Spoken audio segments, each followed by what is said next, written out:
परमाणु हमले के खतरे के बीच तुर्की के अंकारा में एक बहुत अहम बैठक हुई। इस बैठक में अमेरिका से आई CIA यानी कि सेंट्रल इंटेलिजेंस एजेंसी की डायरेक्टर और रूस के खुफिया विभाग के अधिकारियों के बीच में महत्वपूर्ण बैठक हुई।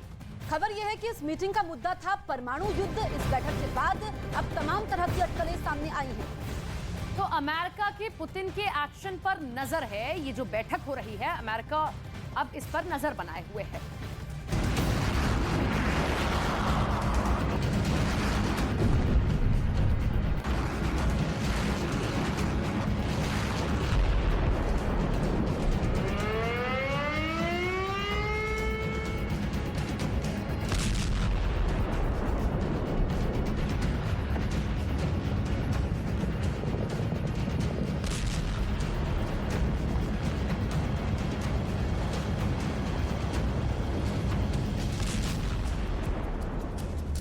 वॉशिंगटन से एक स्पेशल प्लेन उड़ता है।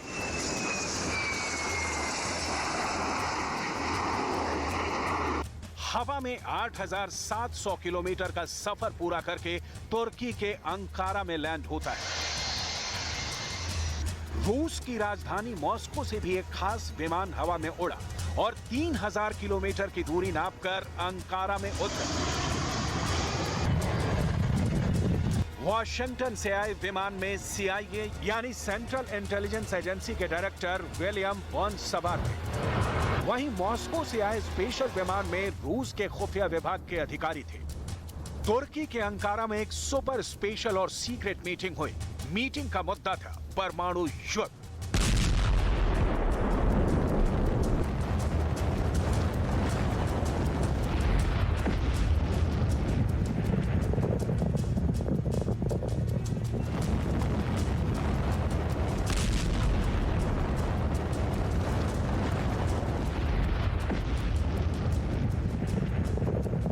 यूक्रेन युद्ध परमाणु युद्ध में ना बदल जाए,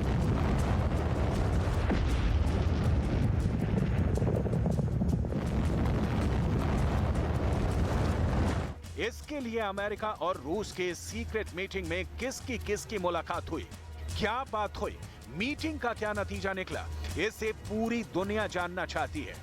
माना जा रहा है कि इस मीटिंग के फैसले में न्यूक्लियर वॉर का कोड छिपा है। एटम बम का वो कोड भी हम डिकोड करेंगे। लेकिन सबसे पहले दुनिया के बड़े न्यूक्लियर पावर परमाणु युद्ध को लेकर क्या राय रखते हैं, इसे जान लीजिए।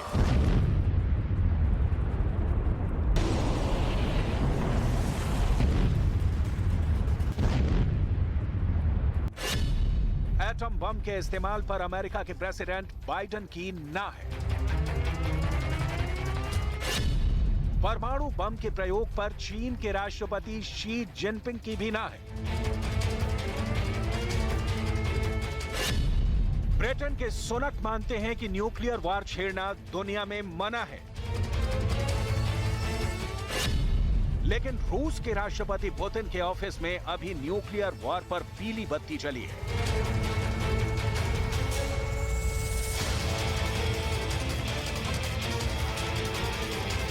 पीली बत्ती का मतलब आप जानते ही हैं, पीली बत्ती यानी इंतजार का वक्त।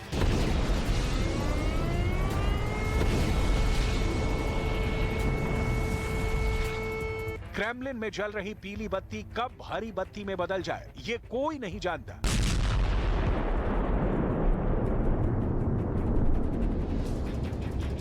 ग्रीन लाइट जलते ही रूस का परमाणु बम यूक्रेन पर फूट सकता है।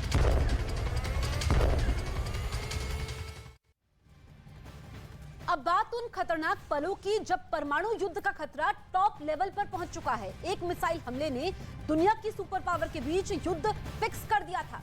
ज़ेलेंस्की ने भी ऐसा ही माहौल बनाया कि वर्ल्ड वॉर की नौबत आ जाती। यानी वर्ल्ड वॉर का सबसे बड़ा खतरा साफ साफ दिखाई दे रहा था। पूरी दुनिया जानती है, महीनों पहले ही रूस यूक्रेन युद्ध को कैसे परमाणु युद्ध में बदलना है, इसकी ट्रेनिंग ले चुका है।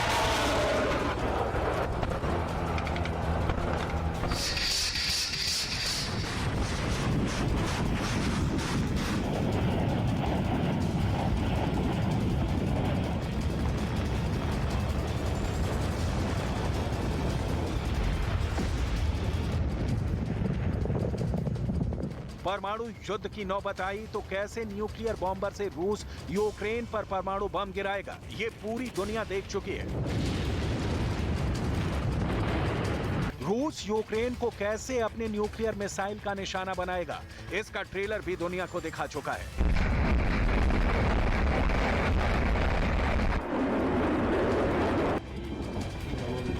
परमाणु पनडुब्बी से कैसे न्यूक्लियर मिसाइल दागी जाएगी, इसका भी अभ्यास हो चुका है। काला सागर में युद्धपोत के जरिए रूस कैसे यूक्रेन में न्यूक्लियर वॉर शुरू करेगा, इसका भी रिहर्सल हो चुका है। यही वजह है कि दुनिया डरी हुई है। सबसे टेंशन में अमेरिका है। अमेरिका हर हाल में परमाणु युद्ध को रोकना चाहता है।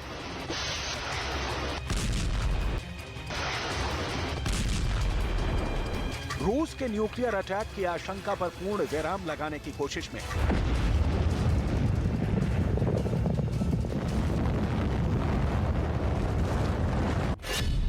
यही वजह है कि CIA डायरेक्टर विलियम बर्न्स ने अपने रूस के काउंटरपार्ट और रूस के SVR के प्रमुख सर्गेई नारिशकिन से अंकारा में मिले परमाणु युद्ध के संभावित खतरे पर रूस को चेताया है। विलियम बर्न्स और सर्गेई नारिशकिन की गुप्त मीटिंग पर अब अमेरिका ने भी अपनी मुहर लगा दी है और क्रेमलिन ने भी इसे सही बताया है। यानी अब अमेरिका ने तनातनी छोड़ रूस के साथ फिर से न्यूक्लियर टॉक शुरू कर दी है। CIA के डायरेक्टर विलियम बर्न्स की सीक्रेट मीटिंग इसलिए भी बहुत खास थी क्योंकि पुतिन क्या करने वाले हैं, वो क्या सोच रहे हैं, परमाणु विशेषज्ञों के लिए जानना मुश्किल है। पुतिन के मन में क्या है, ये कोई नहीं जानता। क्रेमलिन पर कड़ी नजर रखने वाली अमेरिका की सीक्रेट सर्विस भी बेचैनी में है। पुख्ता तौर पर नहीं कहा जा सकता कि पुतिन परमाणु युद्ध पर क्या फैसला लेने वाले हैं।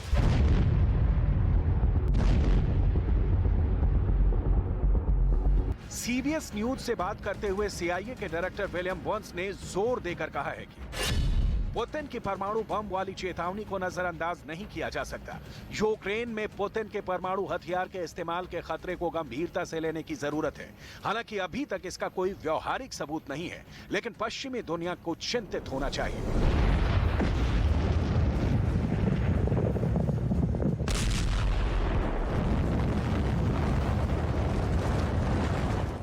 अगर पुतिन यूक्रेन पर परमाणु हमला करते हैं तो ये जंग कीव और मॉस्को तक ही सीमित नहीं रहेगी। परमाणु हमले की आंच नाटो देशों तक पहुंचेगी। परमाणु हमले के जवाब में नाटो को एक्शन में आना होगा। ऐसे में परमाणु युद्ध में कूदना अमेरिका की मजबूरी बन जाएगी।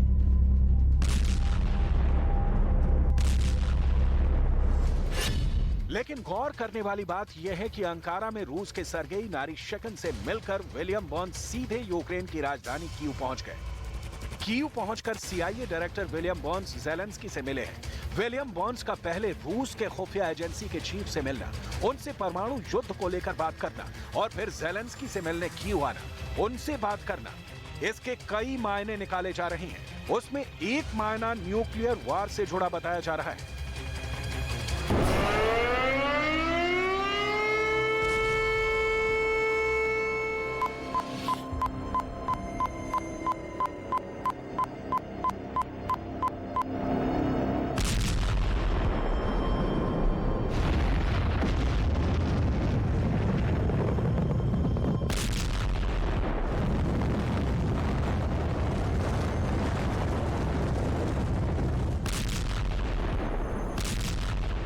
परमाणु युद्ध का प्रेशर मीटर है। इस मीटर की सुई खतरे का अलार्म बजा रही है।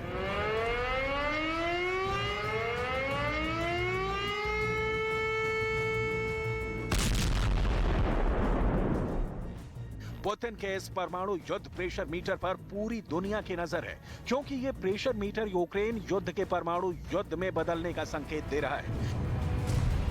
क्योंकि खेरसॉन पर जीत के बाद ज़ेलेंस्की का जज्बा इतना बढ़ चुका है कि पश्चिमी मीडिया का दावा है कि यूक्रेन क्राइमिया पर भी चढ़ाई कर सकता है। लेकिन खेरसॉन में कामयाबी के बाद अगर ज़ेलेंस्की ने क्राइमिया की ओर देखा तो परमाणु युद्ध तय माना जा रहा है।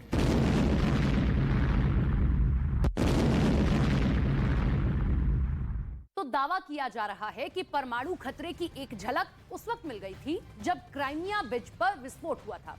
बताया जा रहा है कि उस विस्फोट को पुतिन ने अपनी शान पर सबसे बड़ी चोट करार दिया था।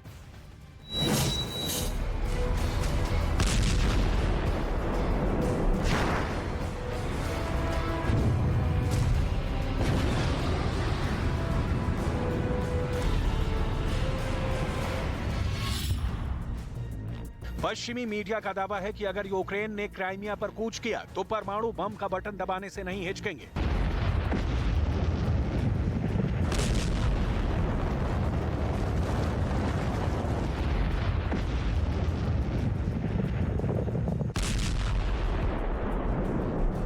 क्राइमिया को पुतिन किसी भी हालत में अपने हाथ से नहीं जाने देंगे, भले ही इसके लिए न्यूक्लियर वॉर ही क्यों न करना पड़े।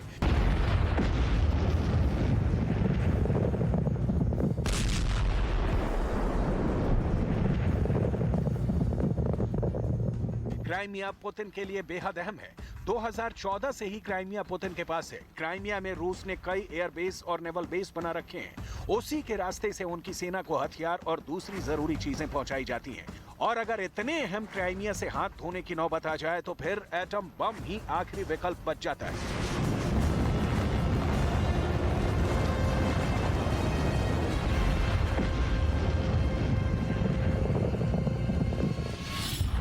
खेरसॉन को क्राइमिया का गेटवे कहा जाता है। माना जा रहा है कि खेरसॉन में जीत के बाद यूक्रेन की सेना दक्षिण में क्राइमिया की तरफ आगे बढ़ेगी, यानी ज़ेलेंस्की की सेना का अगला निशाना क्राइमिया होगा, जिसे पुतिन किसी भी सूरत में बर्दाश्त नहीं करेंगे। और फिर क्राइमिया से परमाणु युद्ध वाली कयामत के आने से कोई नहीं रोक सकता।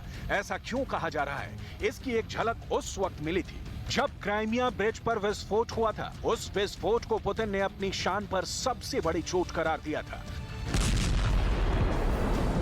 ब्रिज को लेकर क्रेमलिन में इमरजेंसी मीटिंग हुई, जांच का आदेश हुआ, फौरन इन्वेस्टिगेशन टीम मौके पर पहुंच गई। क्राइमिया ब्रिज के सामरिक मायने बहुत ज्यादा है। क्राइमिया ब्रिज रूस को क्राइमिया से जोड़ता है। यह यूरोप का सबसे लंबा पुल है। इस पुल की लंबाई 19 किलोमीटर है। यह रेलवे ब्रिज यूक्रेन में रूस के सैनिकों तक लॉजिस्टिक सप्लाई करने का मुख्य रास्ता है। माना जा रहा है कि अगर यूक्रेन की सेना खेरसॉन के बाद क्राइमिया की ओर आगे बढ़ी तो उसका पहला निशाना क्राइमिया ब्रिज बन सकता है। समंदर के बीचों बीच बना ये वो पुल है जो आज यूक्रेन में चल रहे युद्ध के पीछे कई वजहों में से एक है, क्योंकि ये पुल क्राइमिया पर रूस की हुकूमत को मजबूत करता है। रूस की सेना क्राइमिया की ब्रिज की सुरक्षा 20 तरीके से कर रही है। इसमें सैटेलाइट, लड़ाकू विमान, युद्धपोत, टैंक, गोताखोर, military dolphin, rocket launcher, hand grenade और बख्तरबंद गाड़ियों सहित 20 तरीके से इस ब्रिज की सुरक्षा की जा रही है। खुद पुतिन ने इस पुल का उद्घाटन किया था जब उन्होंने खुद ट्रक को चलाकर इस पुल को पार किया था। वो ट्रकों का काफिला लेकर क्राइमिया गए थे। पुतिन का ट्रक ड्राइवर के तौर पर क्राइमिया पहुंचना रूस की ताकत का एक और मुजाहिरा था। लेकिन इससे भी बड़ी पावर प्रोजेक्शन पुतिन ने जून 2020 में की, जब क्राइमिया को रूस से जोड़ने वाला रेलवे पुल भी तैयार हो गया। तब भी उद्घाटन पुतिन ने किया। तब वो उसी ट्रेन के इंजन में बैठकर क्राइमिया तक गए। पुतिन ने दुनिया को दिखा दिया कि अब क्राइमिया को उनसे कोई नहीं छीन सकता।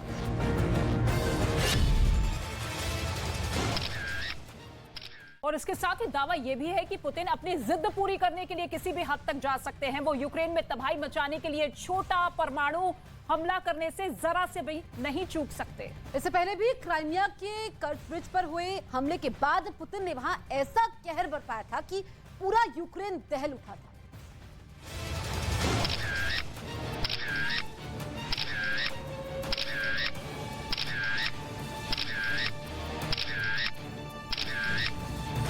क्राइमिया के कर्च ब्रिज पर हुए हमले के बाद यूक्रेन को भारी कीमत चुकानी पड़ी थी। कीव समेत 7 शहरों पर पुतिन के गुस्से की आग बरसी थी। ईरान से मिले ड्रोन से पुतिन ने वहां ऐसा कहर बरपाया था कि पूरा यूक्रेन दहल उठा था। ऐसे में अगर अब यूक्रेन की सेना क्राइमिया की ओर बढ़ी तो पुतिन खुद को परमाणु बम का बटन दबाने से नहीं रोक सकते।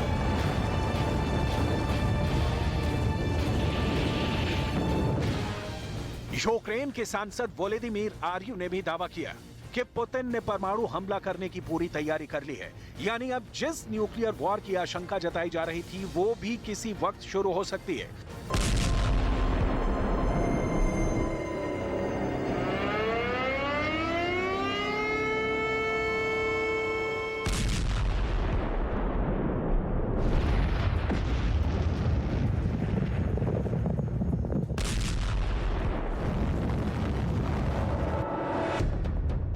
वोलोदिमीर आर्यव के दावे के मुताबिक पुतिन का एक हाथ न्यूक्लियर मिसाइल को लॉन्च करने वाले बटन पर रखा हुआ है, जिसका मतलब ये हुआ कि अगर पुतिन का सब्र जवाब दे गया तो यूक्रेन का नामो निशान मिट जाएगा।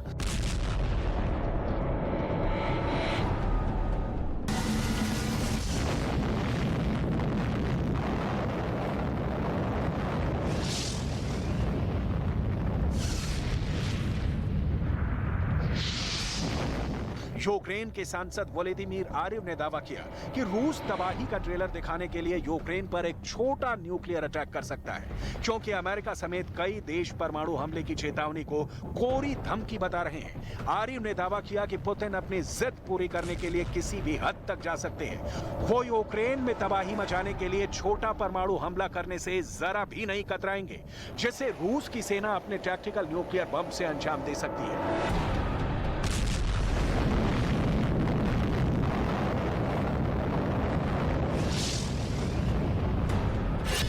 रूस के पास करीब 2000 टैक्टिकल न्यूक्लियर बम है। सबसे छोटे टैक्टिकल न्यूक्लियर बम की भी क्षमता 1 किलो टन या उससे भी कम है, जो 1000 टन विस्फोटक टीएनटी के बराबर तबाही लाएगा।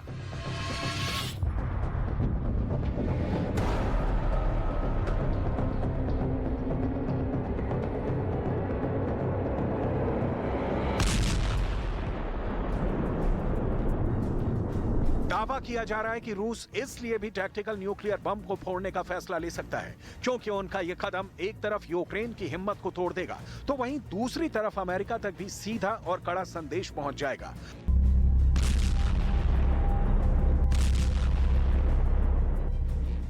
पुतिन के मन में क्या है, ये कोई नहीं जानता।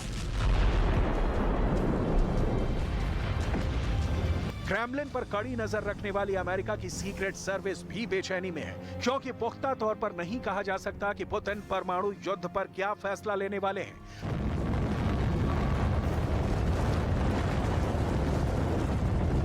अगर पुतिन यूक्रेन पर परमाणु हमला करते हैं तो ये जंग कीव और मॉस्को तक ही सीमित नहीं रहेगी। परमाणु हमले की आंच नाटो देशों तक पहुंचेगी। परमाणु हमले के जवाब में नाटो को एक्शन में आना होगा। ऐसे में परमाणु युद्ध में कूदना अमेरिका की मजबूरी बन जाएगी।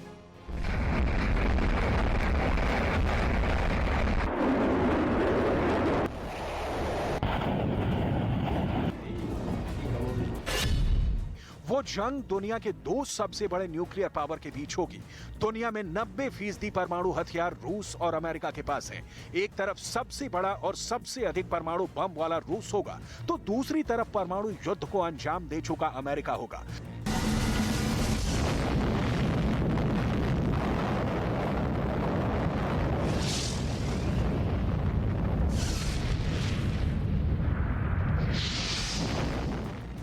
लेकिन रूस ने इससे उलट बहुत ही बड़ा दावा किया है। रूस का दावा है कि अमेरिका उसके परमाणु ठिकानों को निशाना बनाने की तैयारी कर रहा है। दावा है कि वो जल्द ही रूस के परमाणु हथियारों के ठिकानों पर हमला कर सकता है। रूस के मुताबिक अमेरिका ने इसकी पूरी प्लानिंग भी कर ली है, यानी अमेरिका आने वाले वक्त में रूस के परमाणु ठिकानों को बर्बाद कर सकता है। और अगर ऐसा हो गया तो रूस और अमेरिका में सीधी जंग छिड़ जाएगी, क्योंकि अमेरिका को जवाब देने के लिए रूस भी बड़ा हमला बोल देगा। और रूस के परमाणु ठिकानों पर हमले के जवाब में रूस का हमला भी परमाणु वाला हो सकता है।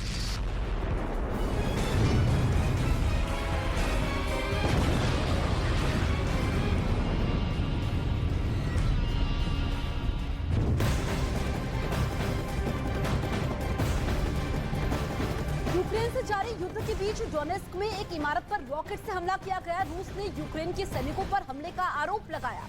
इसके साथ ही दावा यह है कि इस हमले में इमारत को काफी नुकसान पहुंचा है। तो रूस यूक्रेन युद्ध पर ये बड़ी खबर आपको बता रहे हैं। डोनेस्क में इमारत पर रॉकेट से रूस द्वारा हमला किया गया है।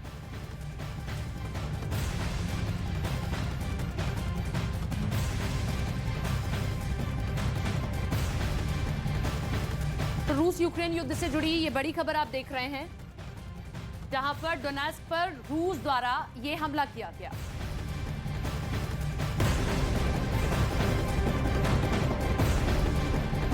युद्ध के मैदान से नया वीडियो सामने आया है। दावा किया गया कि रूस ने ड्रोन से यूक्रेन के एयर डिफेंस सिस्टम रडार को निशाना बनाया है। और इसके साथ ही इस हमले में एक इमारत भी तबाह हो चुकी है। वीडियो में साफ दिखाई दे रहा है कि किस तरीके से ड्रोन के जरिए ये सटीक निशाना साधा गया। तो तस्वीरें भी हम आपको दिखा रहे हैं। रूस यूक्रेन युद्ध से जुड़ा हुआ नया वीडियो सामने आया है, जिसमें दावा किया गया है कि रूस ने ड्रोन से यूक्रेन के एयर डिफेंस सिस्टम रडार को निशाना बनाया।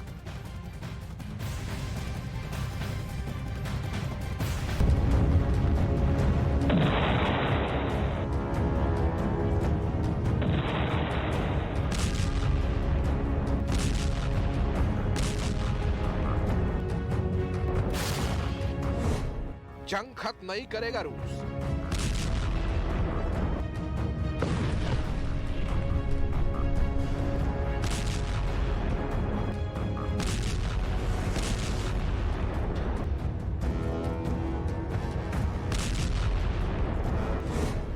यूक्रेन को बर्बाद करने पर आमादा पुतिन।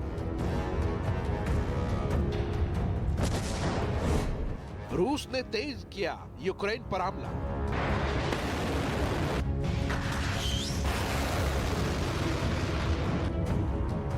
यूक्रेन पर रोज हमला हो रहा है। हर रोज किसी न किसी इलाके से तबाही की तस्वीरें सामने आ रही हैं। मतलब साफ है कि पुतिन की सेना यूक्रेन पर कब्जा करने के लिए किसी भी हद तक जाने को तैयार है।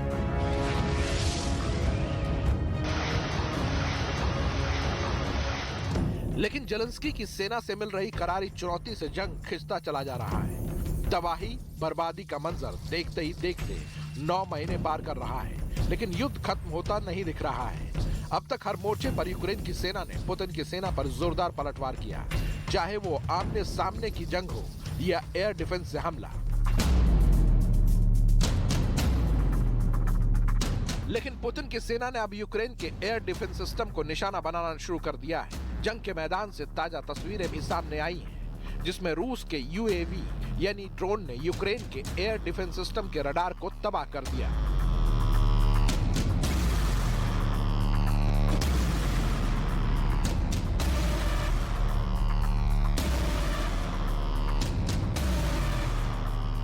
ड्रोन ने एक इमारत पर लगे एयर डिफेंस सिस्टम के रडार को निशाना बनाया। ड्रोन ने बिल्कुल टारगेट पर हिट किया और रडार के साथ इमारत भी तबाह हो गई। ऐसा लगता है कि युद्ध से आई तस्वीरें रूस की नई रणनीति को बता रही हैं।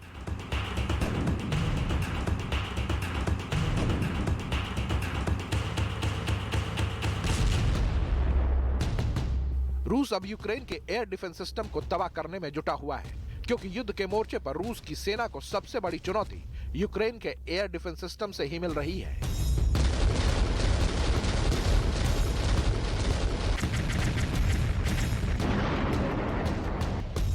क्योंकि रूस की सेना पर जोरदार पलटवार की वजह भी यूक्रेन का मजबूत एयर डिफेंस सिस्टम ही है। यही वजह है कि रूस अभी तक युद्ध को किसी निर्णायक स्थिति में नहीं पहुंचा पाया।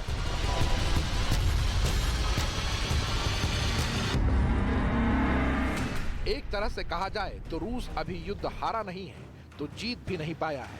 यूक्रेन के एयर डिफेंस सिस्टम से तबाही का दावा कल भी सामने आया था, जब दावा किया गया कि पोलैंड में गलती से यूक्रेन के एयर डिफेंस सिस्टम की एक मिसाइल गिरी। बताया गया कि यूक्रेन का एयर डिफेंस सिस्टम रूस के हमलों का जवाब दे रहा था। दावा किया गया कि रूस ने जब लवीव पर हमला किया तो यूक्रेन का एयर डिफेंस सिस्टम एक्टिव हो गया। रूस के मिसाइल हमलों का जवाब दिया गया, लेकिन यूक्रेन के एयर डिफेंस सिस्टम से निकली मिसाइल गलती से पोलैंड में जा गिरी, जहां बड़ा धमाका हुआ, जिसमें 2 लोगों की मौत की बात भी सामने आई।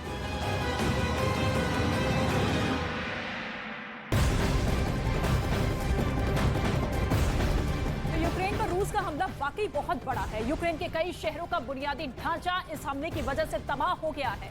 यही वजह है कि यूक्रेन की सेना ने भी आर पार करने की ठान ली है। खबर है कि निप्रो नदी के बाएं किनारे पर रूस को खदेड़ने के लिए यूक्रेन की सेना ने जबरदस्त हमला किया है और इस हमले में रूस के कई सैनिकों के मारे जाने का दावा भी किया गया है। तो रूस यूक्रेन युद्ध से जुड़ी हुई ये बड़ी जानकारी सामने आ रही है, जिसमें दावा यह किया गया है कि कई सैनिक इस वक्त मारे गए हैं।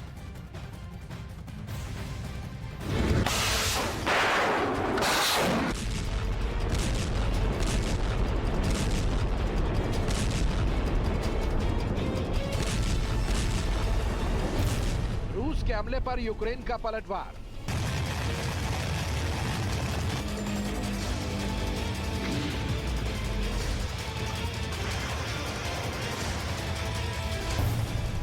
निप्रो नदी के किनारे यूक्रेन पर बड़ा हमला।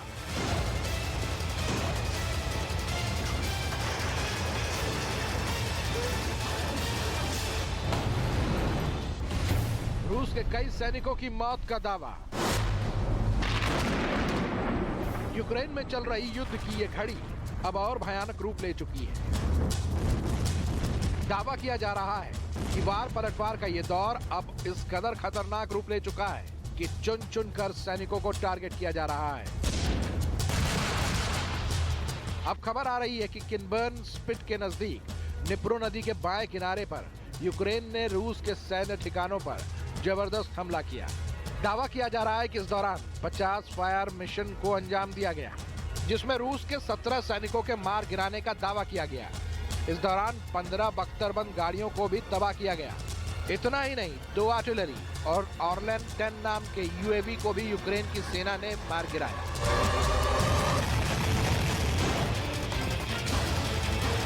ये सब कुछ ऐसे वक्त में हुआ है जब रूस की तरफ से यूक्रेन पर प्रचंड हमले शुरू कर दिए गए हैं। इतना ही नहीं, यूक्रेन तो ये भी दावा कर रहा है कि रूस की ऐसी ही मिसाइल हमलों में पोलैंड को भी टारगेट किया गया है। लेकिन इस बीच अमेरिकी अधिकारियों की तरफ से की गई शुरुआती जांच में पता चला है कि पोलैंड पर गिरी मिसाइल यूक्रेन की भी हो सकती है। हालांकि यूक्रेन की तरफ से दुनिया को यही मैसेज दिया गया है कि अब पुतिन के निशाने पर वो देश भी आ चुके हैं जो संकट की इस घड़ी में यूक्रेन के साथ खड़े हैं।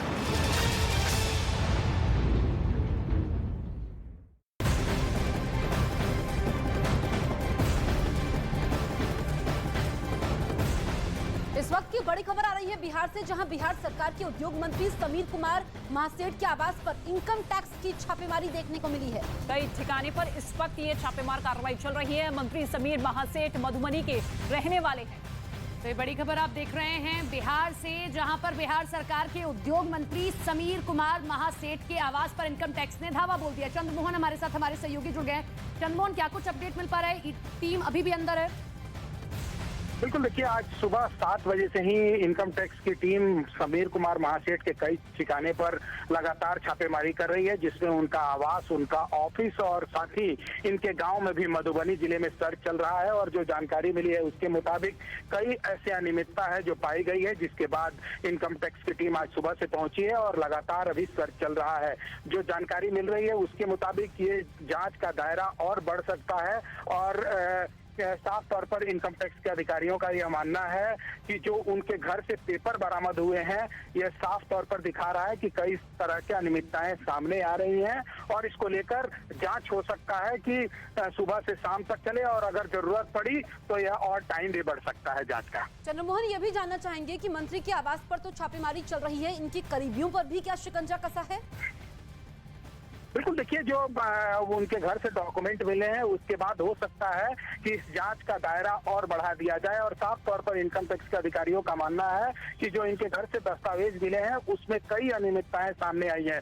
हो सकता है कि इनके करीबियों पर भी इसके बाद छापेमारी हो, लेकिन अभी समीर कुमार महासेठ जो बिहार सरकार में आरजेडी कोटे से उद्योग मंत्री हैं, उनके कई ठिकानों पर आवास, उनके ऑफिस और दस्तावेज बरामद किए गए हैं, उन्हीं के आधार पर अब कई ठिकानों पर इस वक्त टीम पहुंची है, छापेमार कार्रवाई को अंजाम देती हुई नजर आ रही है। शुक्रिया इस तमाम जानकारी के लिए आपका।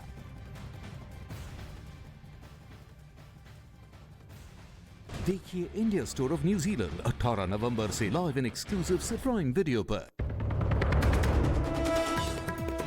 श्रद्धा मर्डर केस में लगातार तीसरे दिन जंगल में पुलिस का तलाशी अभियान, आरोपी आफ्ताब के फ्लैट की भी जांच। दिल्ली के साकेत कोर्ट में आज होगी पेशी।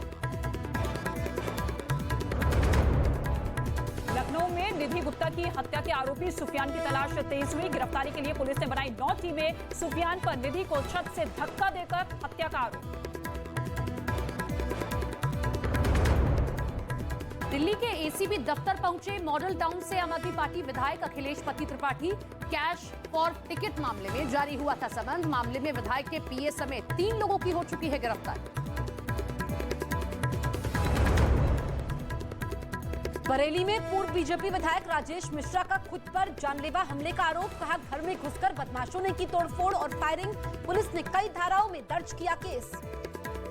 बदमाश है ये बड़ा क्रिमिनल लगता है, क्योंकि ये बात नहीं कर रहा, केवल मोबाइल कान पे लगा है, इसलिए कि उसका चेहरा जो है कैमरे में ना आए।